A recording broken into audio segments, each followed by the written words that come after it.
Gag me with a spoon. 80s slang. I don't know why the spoon is even in there.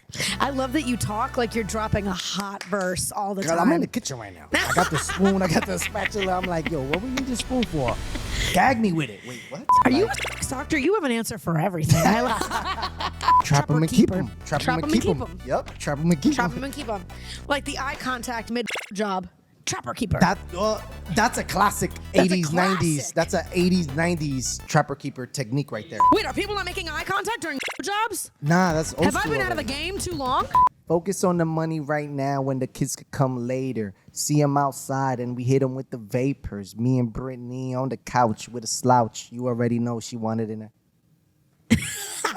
There's no point in fearing this or fearing death or fearing not accomplishing or having enough of an impact because you're like, I'm always going to feel this way. Bag your face. Come here. If a guy told me he was going to bag my face, I'd be like, okay, But your well, let face me is make not- sure I don't eat dinner Your first face or is not something. baggable Like, though. Your face is not baggable. it's not a baggable face. Don't fall. My face is my moneymaker. There you go. That and my vagina, but I'm only making a career off one.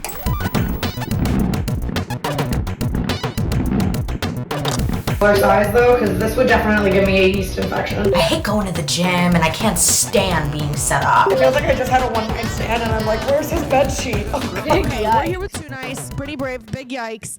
We are going off the beaten path and we are exploring 80s and 90s vocabulary. Okay. Because we have a theme on this podcast, and if you look around, the inflatable couches and the 8-bit background and the nostalgic TVs, I'm loving that. and radios that you could have literally heard me on just 1 month ago. No, I'm kidding. That have a connection directly to the prehistoric era. This is all here intentionally because we love nostalgia. There you go. Okay, and we're gonna play a little game about weird, wacky terms from the 80s and 90s, and if you know them. You could say you know it, but don't say what it is because the other person might not. Okay. And then what it sounds like it should be. And then use it in a sentence. And then so the first one is what trapper keeper? Trapper keeper. Droz asked me, do I know what a trapper keeper is? And I said, a trapper keeper is a man who has either a large penis or a big bank account A trapper keeper? or a nice car Okay. and a trapper keeper.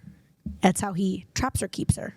Trapper keeper. Because you like luring them in. Luring them in. Showing them little fancy vibes. Trapper keeper. Or that's a guy who blows a load in you and he tries to trap you. And now you got to keep it.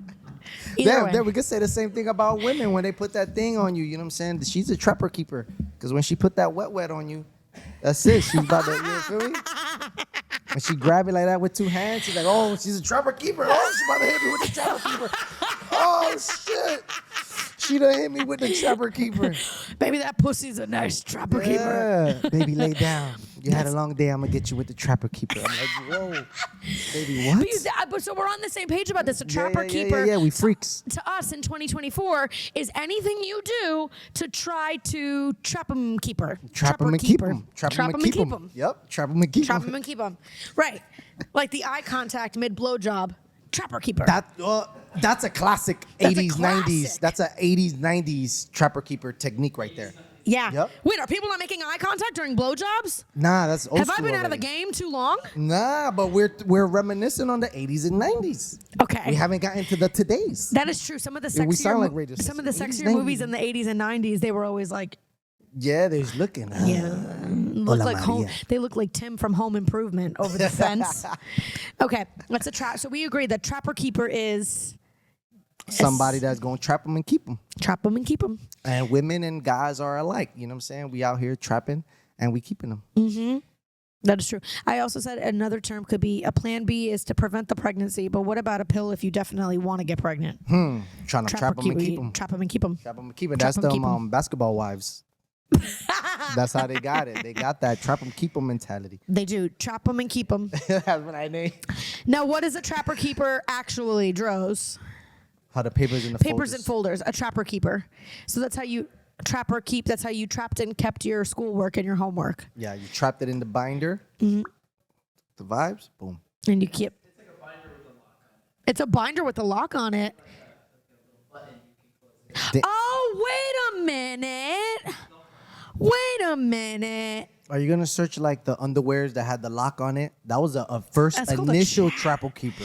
That's called a chastity belt, my Yeah, well, guy. there you go. That's the original trapper keeper right there. That is a trapper keeper. That's from the 70s, 80s. Then we took it back. That's 1600 vibes. They've been trapping and keeping since Jesus. I'm trying to tell you. Putting a lock on underwear is like a whole new way of making him work for it. Damn. Could you imagine? Because when men have blood flow in their penis, you guys are so stupid. And could you imagine right in the heat of the moment, he has to undo a code to get your pants off? That's just not He's getting like, hard. he's like 3, 4. It's not hard. It can't get hard. You can't get hard if that happens? With the thing on it? Yeah. There's no space. No, I'm saying if I had that on, let's say you're getting ready to have sex with a girl, okay. and there's the underwear that you're saying that has the leak, the lock, the trapper keeper, and let's say in the heat of the moment you're ready to slide in, and you have to play Tetris like our background just to get into the panties. Well, we gotta start with the mouth then. How so? Because it's a trapper keeper. Are you a sex doctor? You have an answer for everything. No, because in the heat of the moment, it's like if we're gonna run into some turbulence, trials and tribulations. some turbulence, we're gonna start somewhere else till we get to that. Okay. Okay. Or we could do it at the same time. I just think it's like Legends of the Hidden Temple, like right where you're ready to enter the temple, you have to like figure out a code to get. I have a huge penis. Okay. It was like that. It might sound like that with the key trying to find the lock. What's the next one? Okay, trapper keeper. I see what it is. I like a trapper keeper. Okay. What was the next one, Sean? Gag me? Gag me with a spoon. 80s slang. I don't know why the spoon is even in there. I love that you talk like you're dropping a hot verse all the Girl, time. I'm in the kitchen right now. I got the spoon. I got the spatula. I'm like, yo, what we need this spoon for? Gag me with it. Wait, what? Yeah. Gag me. Well, gag me. I'm not going to go sexual because I go sexual too often on this podcast. But I know gag me is like when you're like, oh, God, like gag me. Like something's nauseating. Hence gagging. Like epicac. Gag you. You know what epicac? You guys know what epicac is. You don't know what epicac is? It's the stuff that you take whenever you have an upset stomach or you ate something wrong, and it makes you. It's my worst nightmare. Got you. I have a really irrational fear that somebody's gonna drop epicac in my cocktail at a bar. I fear that more than a roofie. Really? Yeah. Is that like a? I don't think people do that. People do that? I don't think people do I think anything's possible. It's Anything's possible. 2024. You're absolutely right. It's crazy. It's 2024. Yeah. But I also have an irrational fear of vomiting. It's like my number one fear. I hate it. I've done it. I hate it. I know nobody likes it. Horrible. It's horrible. But it's like if I think I'm going to be sick or I see someone be sick or I go into You like. even get sick. I get sick. See somebody throw up. Literally, I need to be like locked up. Do you have an irrational fear? Yeah. Like. I feel like your answer is going to be like, I just fear my own potential because I'm going to be bigger than God. I'm a history maker. You are. Man, like everyone, like death or like not, or like doing something hurtful.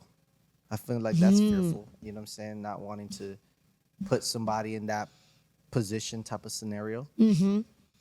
But there's a lot of things to fear, for sure. Are you there, God? It's me, Brittany. That's Jesus right there, blacked out. Blacked out. Stand by. Snake game. I do like that right as you were getting deep, the screen turned off. That's the energy, you heard? That's crazy. It's the energy. He was like, I'm afraid of death and hurting people, and then the screen went black. And I feel like God is like making me repent for my sins right now or something. No, I like it. Okay. What about you? Well, I'm with you on the death thing. One of my greatest fears. We're gonna get back to silly 80s vocabulary. I want to get into this first. Death is one of my things. I don't think I fear death, but I think I fear leaving the planet too soon before I can have the impact I want to have. There you go. I do fear that. Like if I died today or tomorrow, which it does feel like I just did with the blackout. I feel like I died in my soul a little bit. If I died, I don't. I've lived a good life. I've made people happy. I've done things that I'm proud of. Like I think I'd be okay with dying, but I would feel unfulfilled. and I would feel like I still ultimately left this planet relatively unimportant. Does that make any sense? I say that in the least egotistical way. A little bit, but you have been instrumental and super duper important. But like the idea of having to leave, like that's the fear. Right, when there's Right? still Like, things like- on your to-do list. Well, even if, like, to your point, like we've done astronomical things in our lives, things that we've ideas we brought to life, moments that like would never come again. Like you said, like we've did it already almost. Right. We've done a few things, right? So if I leave now, I'll leave fulfilled, but the fact that I left is the vibe. Exactly. You know what I'm saying? Is the fearful part. And Know what I mean? you know what it is, and this is kind of freeing when you think about it. I don't think we're ever going to be absent of that feeling. Like you could accomplish exactly. Like we could do a whole bunch of shit. You know what I'm saying? And still be like, damn, one day, you know what I'm saying? We're gonna get the fuck out of here. You see what I'm saying? One day we're gonna leave. And then it's kind of freeing because then you're like, well, there's no point in fearing this or fearing death or fearing not accomplishing or having enough of an impact because you're like, I'm always going to feel this way. So that means if I died today or I died 10 years from now, I'm always going to feel both accomplished and both like, I can't believe I have to leave. There's so much left to do. Yeah. It's almost kind of like with control when you realize you have no control and you accept it, then you're like, I have all the control. Boom. Exactly. You're like, oh, I can't control it, therefore I'm in control. And then not only for myself, but like in the scenario where like my parents, you know what I'm saying, my brothers, my family, my close peers, my partners, my friends, like we all gonna go through this, you know, process. So I'm not only, so I have that in my mind too. You know what I'm saying? Everybody else. You know, my parents getting older, my brothers is getting older, my grandmas is getting, you know what I'm saying? Everybody's getting older as we are. So also having the mindset prepared to endure these moments that are going to happen in our lives, that's part of the fear too. I like what you just said because I think so much of the highs and the lows in life are about having the right mindset for both of them. Yeah. And I guess to your point, it's like if I just have the right mindset at all times, or it's impossible to have it at all times. We were talking about this off camera. Like he's one of the most, this is one of the most positive people I'm sitting across from right now. And even you were like, not all the time. It's impossible. You know, and I'm probably one of the most negative, cynical people. And then every now and again, I'm like, things are okay, you know, but I see it. I tend to see it. But that's why we need each other in this life to balance each other out. But I like what you said there because it's like, if I just have the mindset for any possible outcome at any given time, good, bad, whatever, then I'm good no matter what happens, as long as I've prepared the mindset. Yeah. I mean, this year alone, like I've had to, you know, have my share of like funerals and burials and stuff like that. And again, it just goes to that part, you know, and then those moments you realize like we all gonna go through it, you know what I'm saying? So that mindset, especially for us that we really believe and hone in our craft and who we are and what we want to impact the world with, which is our talent, right? That is unique, that is only us, you know. There's other people doing what we're doing, but they're not doing it like us. So the importance of the impact, the importance of purposely waking up every single day and maximizing every minute, every opportunity, right? This, you call me, we've been wanting to link up. So ever since you came to my podcast, you know what I'm saying? Like, we've been wanting to link up and we've been supporting each other along the way through our journey until we reach right here. You know what I'm saying? To this particular moment where we are right here now. I'm on your show and I'm super duper happy and excited and energized. And the idea of living in the moment because we have to embrace these moments, man, because this is all we got. It's true. It is easier said than done, though. Like, whenever people tell me to be present, I'm always like, okay, how? You know what I mean? Or even like meditation's hard for me. Because our minds is attached to the big picture. Right. Your big picture is not where you are right now. You are the visionary of your big picture. So there's where we could barely be in the moment. Because this moment is the step to there where I really want to go and where I want to take everybody that's going to, you know, believe and join into this build of what we envision. And to be honest, when you're somebody who is an artist who has dreams like that, or you attach yourself so much to that big picture, even when you're thinking of it, people might be like, you're not present. And you're like, the big picture is going to come with me no matter where I go. So if I'm thinking about that, it's actually as present as I can be. Exactly. So you're really present. Like if your ideology of this is bigger than this, then you present. Yeah. You present. Yeah. And whoever's around you needs to be aware that you are in the presence of like your dream and your big picture. So you gotta walk accordingly, be accordingly, think accordingly, be accordingly to like what your purpose is. Cause that's another thing about this journey. You know what I'm saying? People come into your life and they have their own visions and ideologies and they don't know how to be a partner, and that came from fear and death and everything and purpose. Well, to what you just said. So first off, I'm sorry that this year has been so peppered with grief and I know that's life. But it's, obviously as a human being who's experienced those things, they're painful, they're hard, they're inevitable. So I feel for you. How has grief colored and inspired or just affected your art? And when I say your art, I mean you're a musician, a performer, a fashion designer. You do so many things, a content creator. But how has grief, inspired you this year? Like, how has it motivated you or not? And it's okay if it hasn't, It's appreciation. Appreciation just helps you appreciate certain things. And for me, I've gone. Well, when you came to Don't Blink, that was I've been like in this transformation journey for the past 6 years, from being a full-blown musician, 24/7, 24 hours a day, musician, touring, dancing, the whole 9 yards, when it comes to that particular space. But then I just felt like empty inside, and I felt like, I wanted a little bit more. I need to hone in. And these moments like that just help you realize, and appreciate. Wake up every day with purpose, find that purpose, hone in on your art. And for me, since you described that I do like several things, is like minimizing those things. On one of our episodes, we had Lorena Garcia. She's a celebrity chef, and one of her strategies with the big picture is being able to make a simplified version of the big picture, so you can actually execute the big picture. And execute. Yeah. So you simplify, focus, execute. And been implementing that, throughout my journey since then. So going through those moments like that is just being able to be appreciative of what we got going on. Kind of shakes, like what I told you. Yeah. Shakes the dust away, I think. I'll tell you what though, I'm a non-emotional showing person. You're a man and you're straight, obviously. I'm kidding.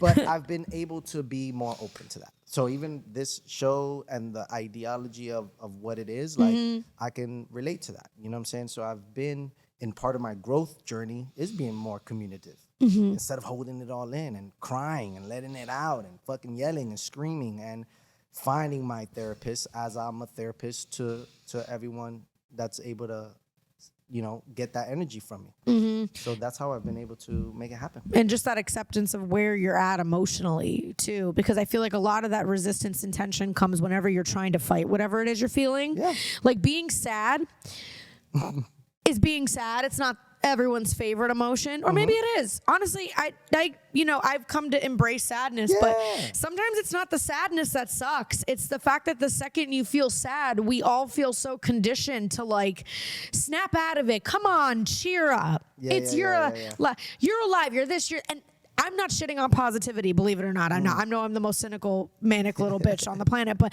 I'm saying sometimes the resistance to the sadness and the resistance to the grief is actually more painful than the actual sadness. So if you are sad and that's where you are today, or you're listless, or you're kind of questioning everything, or you're ecstatic, whatever it is, accepting them that's where you are, you're going to move through whatever you're going through so much better.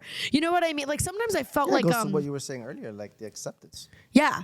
And it just understanding that that's part of what makes you human, the process, part of the process. Look, that shirt that you have there, that design is called New Life. And it's sort of like part of the embracing like the change, that also comes with evolving, and grief and things and sadness. Usually what comes after the rain is like the rainbow type of vibe, right? It's always, everything in my life has always been that way. Everything. And even down on a micro level to stand up, like after a terrible set, show, bomb, right afterwards, it's usually this renewed energy. Yeah. And what I think, to go back to your point about gratitude, is like sometimes whenever I have those bad sets, I think it's because on some part of me, I didn't show up correctly. I was tired. I was lazy. I was in the wrong headspace.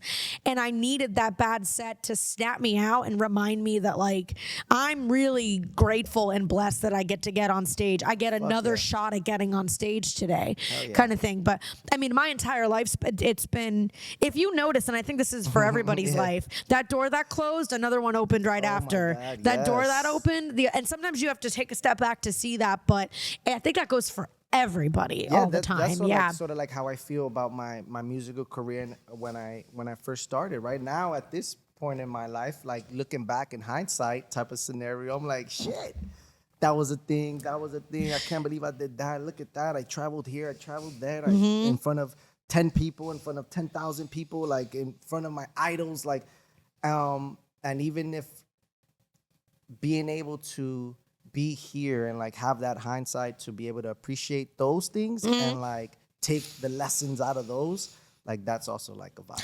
I also like to, tell me if you do this, but I time travel internally. And you know how Facebook Memories has like one year ago today, 1 year, whatever. Like, yes, that serves physically as a good marker for where you were, sure, numbers wise, goals wise, progress, but it's also like mindset wise. Like if you probably talked to me a year ago today, I probably felt a restlessness that I still feel today. But if I would have showed me a year ago today what I'm doing right now, me a year ago wanted this podcast or this where I am right now. And it's like, oh, or you ever think whenever you're going through a rough patch of your life, you're like, oh, I thought this was rough. And then all it takes is being out of it. And you look back and you're like, those are the good old days. So much cool shit was going on. And you're like, well, why? While you were in it, I couldn't have that mind. It didn't seem that way.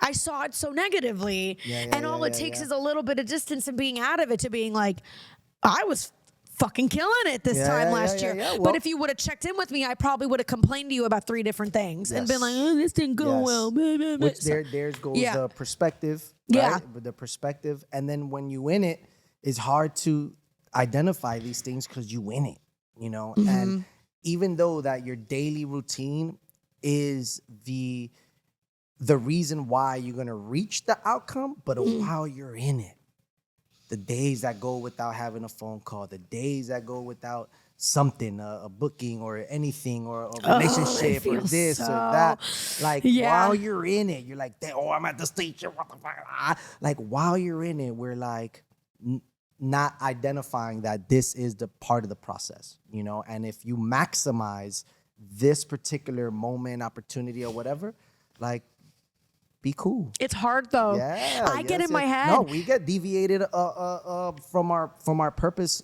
every single day. I haven't had something new announced recently. I haven't put something out. I haven't headlined. I haven't done something. I haven't released something. I haven't started something new. I haven't gotten a win. I haven't gotten a whatever. And it's like, if you are going to measure. Meanwhile, she's on tour every other week. You know what I'm saying? But in ourselves. It's not always glamorous. It's not. Sometimes it's sold out crowds. Sometimes it's 3 meth heads in a bar in Memphis. And you know what? It is what it is. Hey, look, I was brought up where there's 10 to 10,000. Like, you got to go up there and give it your all. And that's comedy too. Yeah. It's performance.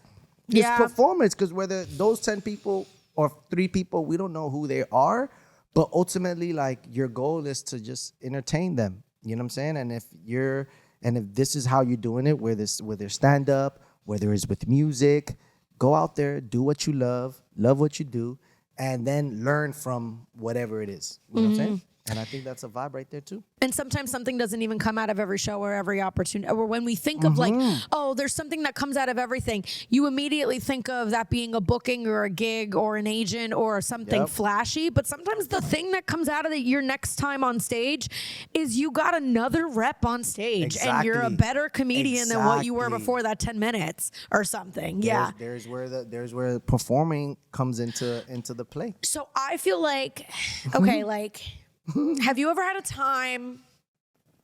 I saw a quote the other day. Let me rephrase this, where it's like, and I liked it, and I think it was a little more success oriented, but it said like, when you're at the bottom, no one cares or respects you. No one respects you when you're at the bottom. When you're in the middle, nobody's paying attention to you. Nobody notices you. That's when they start ignoring you. Excuse me. And then when you're at the top, that's when you're hated or it's stressful or whatever. And I think all three of those levels, I think come with a lot of other emotions. There's a lot of other layers. And I also think that at different parts in your career, you're going to feel, you might be put in a scenario where you're the top dog, and then the next night you're put in a scenario where you're the bottom of the totem pole. So that's what I was going to say, like identifying those three levels. It would be a vibe. Have you ever been in the middle? And because I feel like I'm in the middle of my journey as a comedian. Like I feel like I started, I had momentum, I was so excited, great things were happening. Good things are still happening now. Nothing's black and white. But I'm like definitely not at the top, but I'm definitely not starting out. So I feel like for the last, let's say 6 months, maybe a year, I've been really in the middle of my artistic journey. Where things aren't not happening, but things are happening. But it doesn't always feel that way. So when you're in the middle is when people ignore you, or you're not as seen, or you're not getting a call every single, and it doesn't mean you're not doing it. It just doesn't necessarily feel the same as it does at the top when you're exploding, or at the bottom when you're just starting. So did you ever feel, I called it like the middle molasses. Like you feel like you're moving through molasses. Like you're like, I know what's happening, but like, okay, like. Okay, so like those three phrases, or let's say like tiers, let's identify like our craft, right? So let's put our craft in those three tiers, right? Like you as a comedian, do you feel like you're a beginner, or are you beginning, or do you feel like you're a top level comedian, and like how you throw down? I truly am the most proud of how I am as a writer and a stand-up. I think you're fucking King Dingaling status. I'm right? King like Dingaling, you guys. You are amazing, right? And in all facets of being entertainer, comedian. So there is where that phrase, like I would separate them from like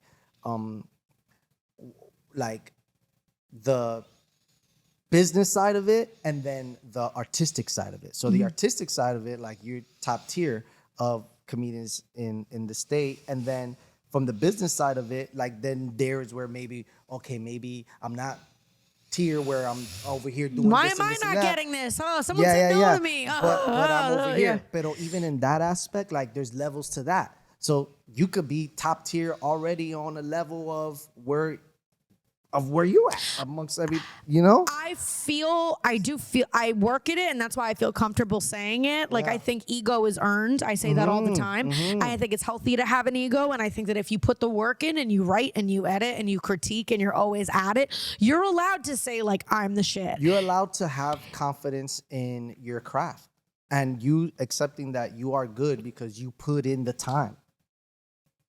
Yeah. That's it. I've had that with some smaller shows or opportunities and that I've done. Anybody else that throws the ego, sorry to cut you off, throws the word out at you is because they're insecure in their own spot. You know, if you put in the time and the work and the energy and the years into this shit to be as good as you are, to do the things that you've been able to do, why can you not say that I'm good? Who's gonna tell you that you're good if you don't tell yourself that you have to tell yourself first? Come on, but then they try to shun you because your ego is because you gotta let other people tell you that you're good. Okay, I'm gonna start with telling myself that I'm good first, and then I'm gonna let you guys say it whenever you wanna say it. Oh, I love that. Because I don't need you to tell me that I'm good. That's all you're waiting on industry or the business to do is to just check mark you and go, we think you're good. And you're like, where you been? I've known I'm good for the last like so X there's amount of years. And being an entrepreneur, independent, and creating your own opportunities. That's that tier. That tier that you mentioned that tier. Yeah, that's a different tier. That tier, nobody's in that tier. Yeah, because nobody's really creating their own space, their own vision, bringing their own ideas to life, collaborating with their own peers, and those that's another level of like greatness almost. I think so. Well, I mean, you have created so many lanes for yourself, and that's why I have always like fucked with you and super respected you. Oh my God. Like, and because I feel like you and I are the same, where I see a lot of people bandwagoning onto other ideas or doing things because they think that's what they should do, or to appeal to the industry, or look cool in front of other comics. And I'm like, this road might take me double the time, but like that bad bitch brunch I created is mine.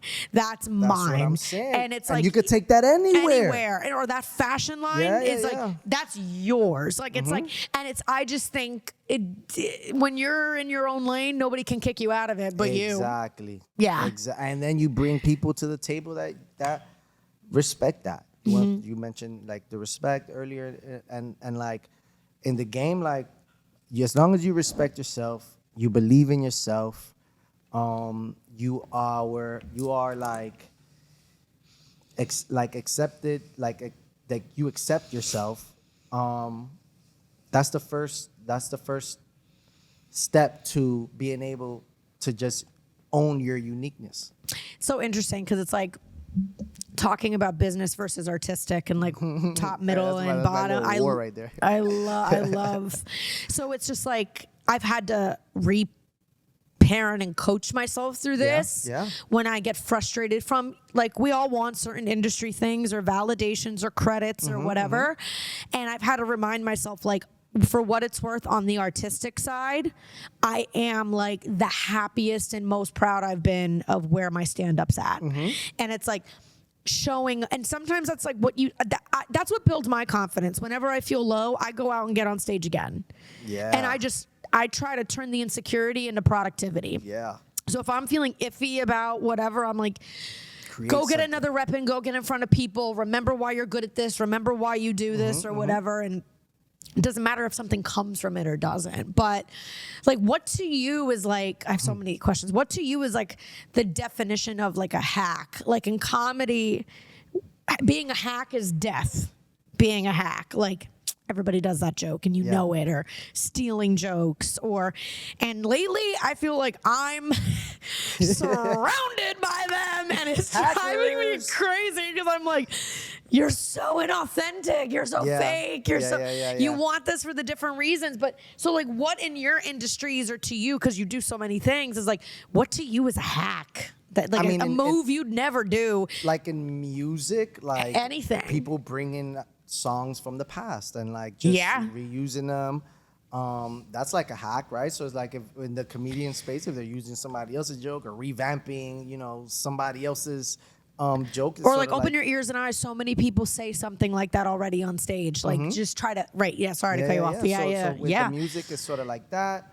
And I feel like there is where I've been able to experience that particular hack right there. Have you had haters? I'm sure.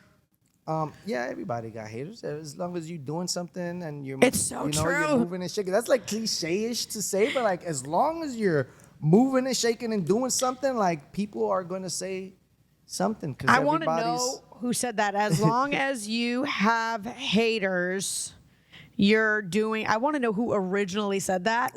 Because it really is true. Like, people do not hate on anybody doing less than them. They don't care.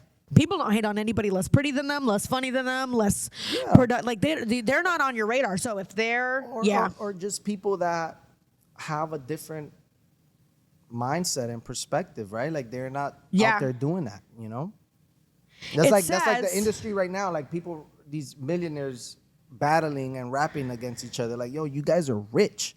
Like, who cares what Drake is talking about? What these people are talking about? Like, you guys are rich. Like, what the? Why y'all beefing for? It's like a toddler fucking playpen is what it's like. It's like crazy to see grown-ass adults playing checkers like that. Like, I also do think it's like there's a bigger agenda there with like world domination and population control and all of that good stuff. But Comedians don't want that. They're in power. What, Cat Williams? What? No, comedians don't want that. That's funny. Like, I will say, I think we always want to be the funniest in the room and the funniest on the show. Yeah. But I don't think we crave those kind of titles and recognitions. Like, but I do think in music and other fields, it's I am the world's greatest, the baddest to ever do it. You know, and I think true artistry at some point you elevate to like, you actually want to be pushed by your peers and you want to, and you're like, that's such a good joke. That's great. I can't believe you came up with that, you know, but we move a little differently. I looked it up. In 2011, in his final NFL season, Albert Hainsworth was voted one of the top 5 most disliked players in the NFL. And he apparently is the origin of, if I have haters, I'm doing something right. There you go. Dropping facts right there. Boom. Boom.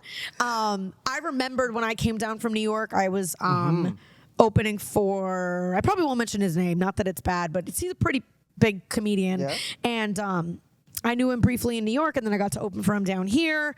And he was like, I saw like you got voted the best comedian in Miami. That's awesome. And I said, yeah, I didn't even know you could get it. So it was a surprise. It was great. And he knows because he's incredibly successful and one of the greatest comedians in the game right now. And he looked at me and he's like, how's the hate? I come with it. Yeah. And he goes, I bet you're feeling it. And I was like, yep. Yeah, I was like, I am. And he was like, fuck him. Like, you know, to the hater, right? Like, for example, have you been able to, like, I don't know, maybe like create like a deck of like the things that you've been able to like create? What do you mean? Like a pitch deck with your, like even like with, like with all your creations from when you started to like to where you are now. Even this would ultimately be in there too.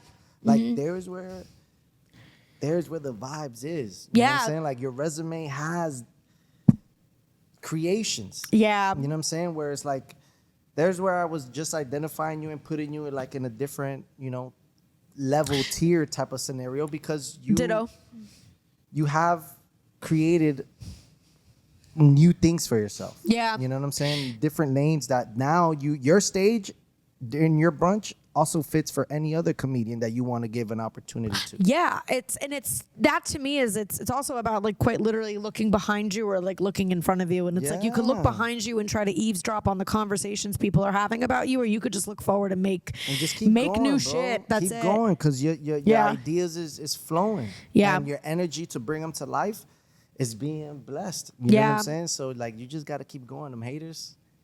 Keep giving them something to hate about. They should be fuel. That's what I think. Yeah, exactly. Like that's where you like stay on them a little bit. But it's they loving it on the low. Haters are your biggest. I mean, I don't know if it's like this with guys, but I know between women, a lot of the times the women who hate you the most and try to bring you down the most, almost kind of have a little crush on you. Like they have a little or because that's a thing. Women have a lot of pick me energy. I've noticed, with men wanting that approval with men, but there's a lot of girls that have a pick me energy with other women if they see.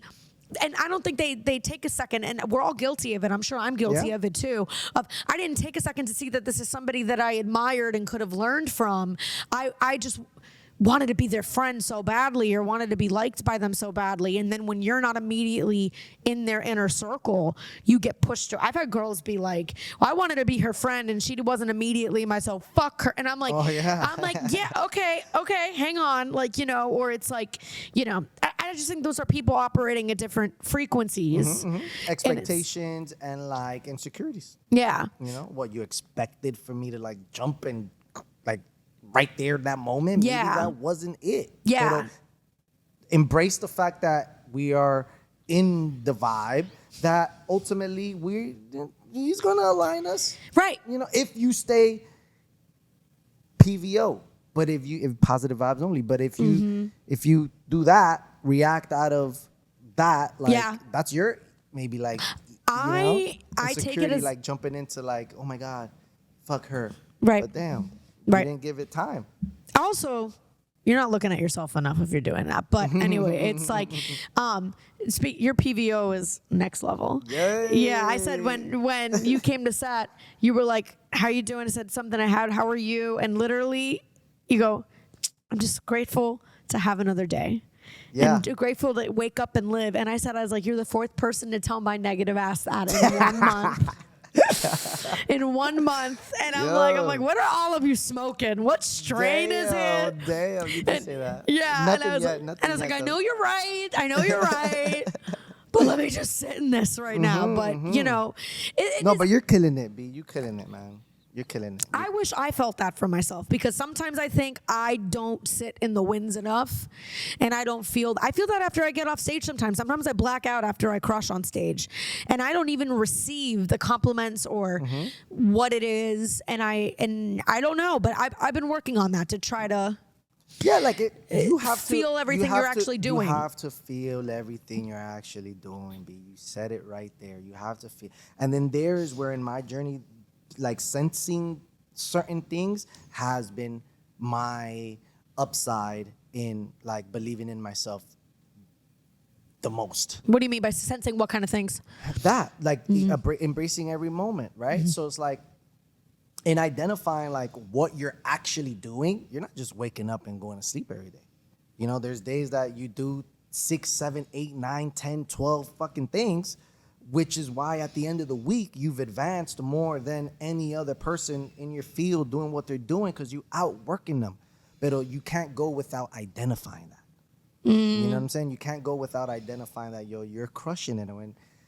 And even though it may seem like you're not doing enough or we're still got ways to go, but you have to embrace the moment that you have been putting in to get you closer and closer and closer and closer every day to what you really want to do. If you weren't creating, if you weren't a musician, content creator, I don't even fashion know what design. I would be. I can't answer that. I know, but do you have any job in the world that you would even have a desire to do? Anything that you've seen somebody else do and you're like, I wouldn't hate that if I had to, or if I, you know.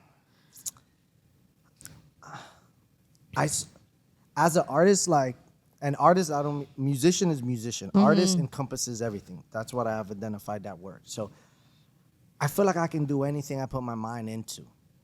But the love for music and how it touches people and how I'm able to like inject that energy of like happiness in that moment in front of people that possibly they never even heard of me. This is the first time they seen me. They came for the headline, but they getting me first. And being able to, like, going back in hindsight, the things that I've done in my past, like, there is where the answer to your question lies. You know what I'm saying? Where it's like anything, I can do anything, and if I do it, I'm gonna do it my style, and that alone right there is the ultimate Goal or like satisfaction in doing anything. Because I've never worked. My parents, they're independent, they're entrepreneurs. So my mom, she's always been an entrepreneur, like doing her own thing, having her own business. My dad too. So I've never really worked for anybody. And I've been able to create a business in what I like. So as a musician, there's a business side of them being a musician where you make income. In the fashion side, there's a side of the business of looking this fly that you can go and get this right now, historymaker02.com, and that's a stream of income. Look how cute you look in a scenario where it's like I like to do what I love and do it with the people that I love. So it's almost like not even about the job that you would take. It's like that's how I look at it. Like it's like comedy is the funnel, but it's like I want to connect to people and have an impact and make them think differently. Comedy is just the caveat to doing that. Yeah. I have 2 more serious questions for you, and then I want to go back to trapper keepers. Trapper keeper, because that's what you're doing right here. You trapper keeping me. You getting in my mind right now. She's like, I heard every good woman knows. knows. You got to get in his head. You got to get in his head. And when I walked in, she was like, "Oh, we got a green room over there with chicken wings, hot fries, lemonade." She was like, "Oh, you trying to get in my belly?" With snacks. Yeah, because every good woman knows the way to a man's wallet is his belly. And every man should know that a way to a woman's vagina is her mind. Oh man, I thought your mouth. Well, that too. I feed you. That as well too. See, But the mind, that's those dirty guys that you like. That's the first thing. What now? Yes, the mind. That's what they do. They fuck you in your mind. They get in your mind. They tell you all these things. Oh, baby, I like it raw. Oh, baby, I like it. And then you're like, oh, my God, yeah, that's what I like. And then you kicking them out, like you said earlier. You kicking them out. Okay, that was from another episode, and I'm feeling dragged right now. Excuse me. I was listening. No, but every girl will tell you that the way for me, there no physical tricks. Yeah. No amount of money, no dollar, no drink, no whatever. The way to me to get my dad had explained it to me. He was like, most girls have the throne in their head. Yeah. And they have one guy that occupies it. And until they meet another guy that has whatever hold on them, weasels his way in, whatever, then that guy's bumped out of the throne, new guy takes over, and then that guy is what we fixate on or we try to claim or commit to or trap or keep. But what I think a lot of misconceptions that meant it's that throne isn't in here and it isn't in the bank account and it isn't in, it's in the mind for yeah. women. I agree with that. Yeah. I agree with that. Yeah. So that's why I feel like so many women, or at least I'm speaking for myself right now, get manipulated so badly because the impact on my got a weak mind. No. It's that my mind is so important. My mind is so important. So how he speaks to me, whether he's lying or not, or how he moves, or that connection, or that influence, whether it ends up being true or not, or gaslighting, or manipulation or not, like the guys that have had the initial start, and the guys that have broken my heart the hardest have had the biggest hold up here. Yeah, because that's what not be the best sex, may not be, but usually ends up being the best sex for me because it's because if you're connected in the mind, then you're only going to connect better with the other mind, you know. But that's the vibe. I'm blowing his mind right now. He's like, maybe that's why. He's like, I should start talking. No, but women. you're absolutely right. I'm a communicator too. Yeah, you know what I'm saying. I'm down to, and I'm prideful with what I carry. So it's like either way, I'm not gonna give it to you anyways. Talk to me. Yeah. Tell me it. You know what I'm saying? Like, let me hear you out. I love when guys are like, oh, girls hate to be approached at a bar or they hate to whatever. And I'm like, because girls hate to be approached at a bar, or girls hate to be hit on at a bar, or girls hit on, I'm like, do you know what it is about that and why it's not working for you? Because your energy is giving off that you're trying to approach at a bar. Because like that's the synergy there at the bar. Like, you trying to guess. You know? Yeah, well, I say, I'm Take like, just have a conversation with her. That's it. Like, it's like, how do you talk to a girl at a bar? I'm always like, talk to her. Just talk with her. Yeah. Have a conversation. For 1 second, forget that she has punani in between her legs. Like, I'm like, there's no magic line. There's no magic cologne. There's no magic, but the swagger comes in like, I'm like, stop making it like, I'm trying to talk to a girl at a bar. You're now making it a verb of what you're really saying is I'm trying to get pussy at a bar. I came out tonight and I'm trying to get litty with you. Right. So there's no line you could say, drink you could buy, thing you could drop. The best way to go about that is just like. Because she might be waiting to have a conversation to take you home. You don't know, but you're not going to do it just shooting blanks and shooting one-liners. You're going to do it by just being a human being. I'm like, I tell all my guy friends, I'm like, I promise it's not that hard. The same way what's one of the, like a pickup line that they hit you with at the bar? That you was like, all right, never. I'll listen to the rest of this. Never. No, nothing? Never. Has anybody ever, I think one time I was at a bar and I was by myself having a drink and I had my laptop out and I was working and he made me laugh. I think he was like, are you studying for an exam? He goes, I want to say you're studying for an exam, but you're old enough to drink. And he's like, you got a different energy to you. You're either like studying for an exam or you're building an empire. And I was like, building an empire. Yeah. And then like that was funny. I remember a guy on Hinge one time saw something I had tweeted and he was like, was Hinge right there. A dating app? Oh, okay. Do you not know what Hinge is for real? No. Don't bullshit me. No. I don't know what that is.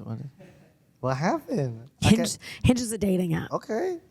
I can't. You just put me on. What's up? You never been on the apps? I've never been on the apps. I've never been on the apps. Yeah, I've never been on the apps. I don't know. Good for you. I hate them. I've only done them briefly, but Yeah. I remember he found something I tweeted and he called back to it. He like did his research before, and he goes, "Well, I hope I'm just not like the guy at the gym or whatever." And I was like, "Clever, okay." But again, it's actually easier to pick up women than what most men would think. I'm like, because you're looking at it like I gotta pick her up. I'm trying to get you're entering. I gotta spend money. I'm like, just have a conversation. Yeah, exactly. A serious question for you. What's up? Serious question, ladies and gentlemen. Here we go. 2 of your fears. Your one was death. We covered that. Your other fear was hurting people. Yeah. You never hurt anybody? Yeah, of course. Share a time when you've hurt someone. Like you don't need to give details. Okay. We can sign an NDA. Okay, I know you got hoes, and I know they're gonna watch this. They're gonna be like, "Who's this girl? What's happening?" Okay. He gave her a shirt. Gave her a They're shirt. fucking for sure. They like having a good conversation. I don't like this. He says he follows her. Like, I don't understand. But like a time that you're like, I caused somebody pain. Yeah. And I realized it, and oh shit.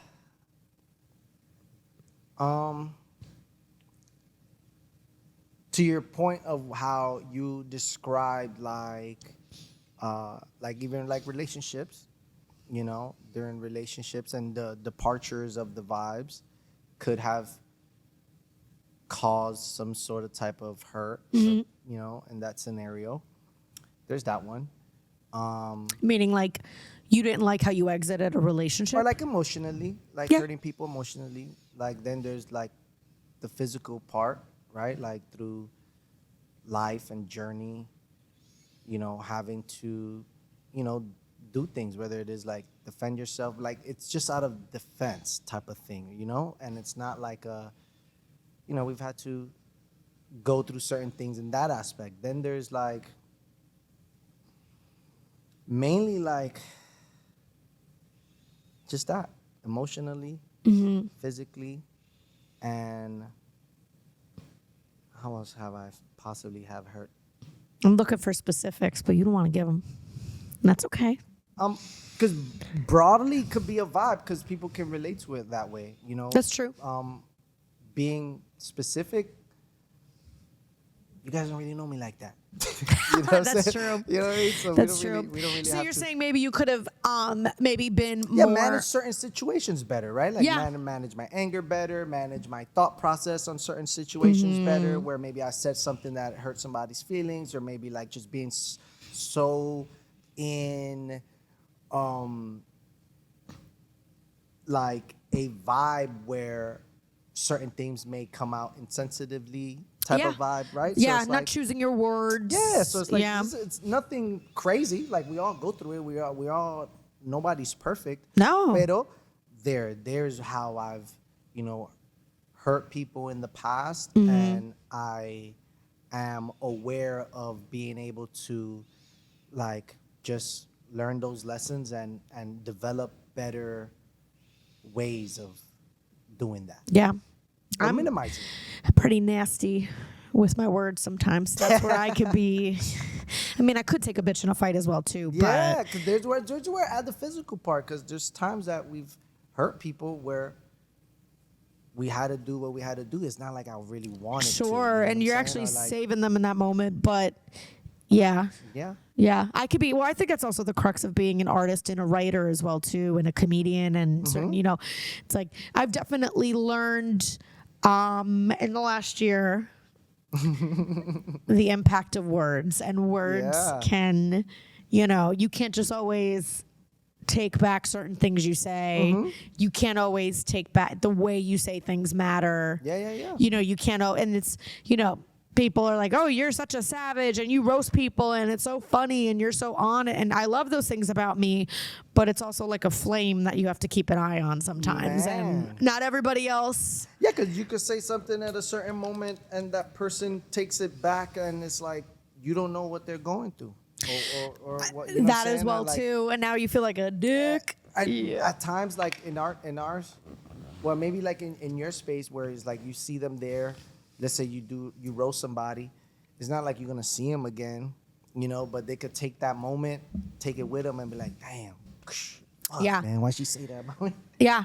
Or maybe Yeah. I have a thicker skin for that kind of talk because that's how I am and that's how I communicate with myself. You rugged and then raw. somebody else is like, that's mean. And I'm like, Yeah, that's yeah, not. yeah. It's funny. It's whatever. And it's like, it's not. Exactly. Somebody could take it a different way. Yeah. And there's where I'm like, just being able to just learn that so not to happen again. Yeah. You know, because if you hurt that person, then you could possibly hurt another person, Mm-hmm. and then that's it.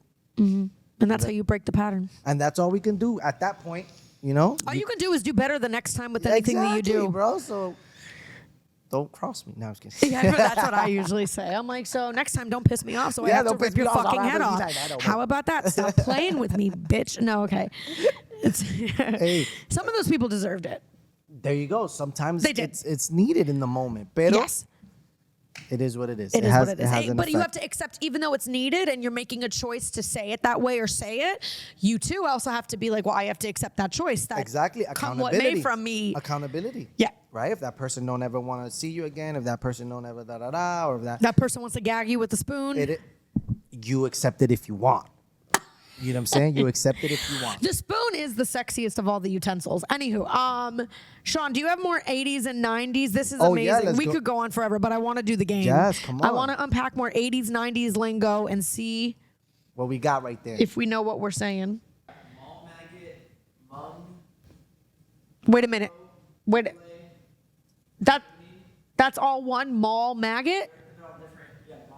What's a mall I've maggot? never heard of that.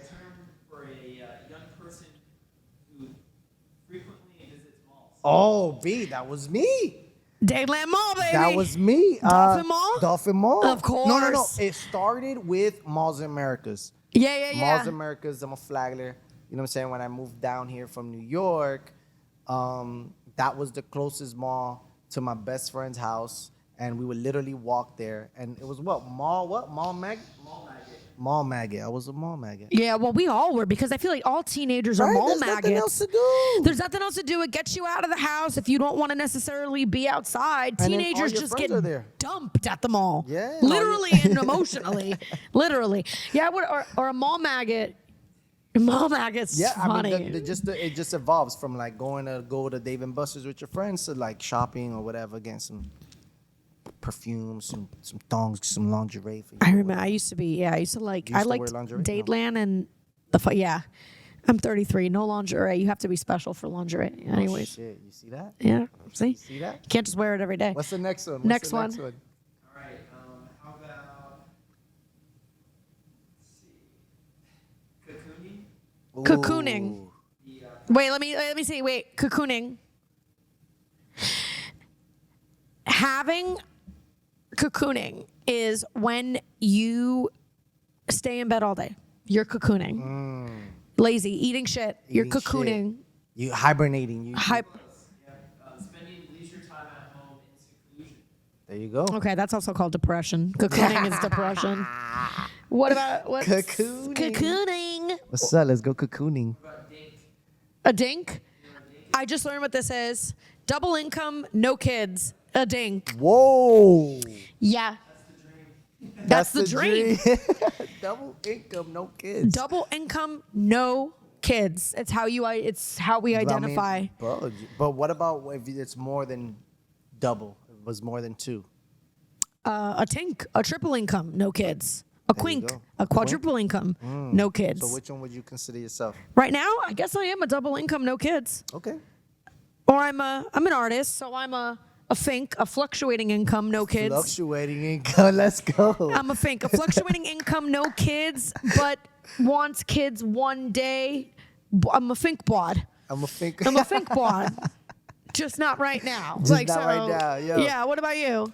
I think I'm that too. Yeah. I think I'm that too. You know what I mean? I think I'm that too. We multifaceted. Yeah. Focused on the income right now. The kids will come later. I thought you were gonna start rapping. Focus on the kids right now. No, focus on the what was it? I'm vibing. Focus on the kids right now and No, focus on the money. Focus on the income right now and and the the kids kids will come later. Focus on the money right now when the kids could come later. See them outside and we hit them with the vapors. Me and Brittany on the couch with a slouch. You already know she wanted in there. Stop playing. Hey, leave a comment.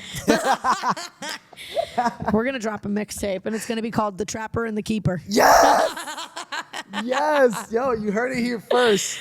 You heard it here We're first. literally making history. Trapper keepers. How about bag your face? Bag your face. You see? That aligns with it. Bag your face. Well, I remember in back in Miami, the- that means getting rid of your current face to buy a new one. You bag your face. Oh, face off. Face off. Yeah. Well, I mean, what was that phrase? Oh, Bag damn. your face. Do you mean paper? Oh, like when you paper bag somebody? Yeah, like you- they're ugly? Exactly. Have you What ever was that- paper what bagged was- a girl? What was that?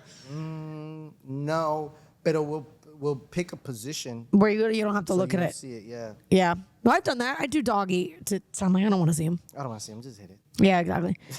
What do you think bag your face Yo, means? bag your face. But what was that phrase? I don't know. What was that phrase from back in the day? It sort of like resembles that too. Bag your face. Was it like butterface? Everything's good, Butterface is everything's hot butterface.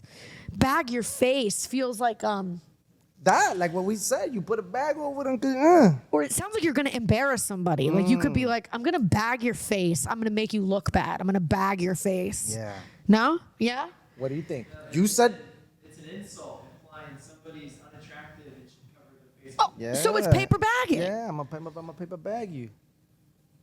I'm gonna bag your face. I'm gonna bag your face. Paper bag sounds a little nicer than I'm gonna bag your face. I'm gonna bag your face. If a- Come here. If a guy told me he was gonna bag my face, I'd be like, okay, But your well, let face me is make not- sure I don't eat dinner Your first face or is something. not Like, baggable though. Your face is not baggable. it's not a baggable face. It don't fall.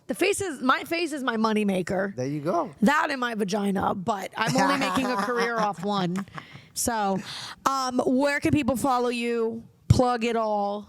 Follow me on Instagram, 2NiceLive, the number 2 NYCELIVE. Visit historymakers02.com. Join the movement. We were never created to live an average life. We were created to be history makers. And through there is where you'll find the rest of me. All of you. And you All do of a me. lot of shit. Oh, thank you. I mean, it's how I keep going. I know. I don't know keeps any it- other speed than. Yeah, then this, then Yeah. then go. Yeah. You know, and then being able to like hone in our crafts and having confidence in what we do and identifying our uniqueness and the okay to be who we are, how we are, and do what we do, how we do it.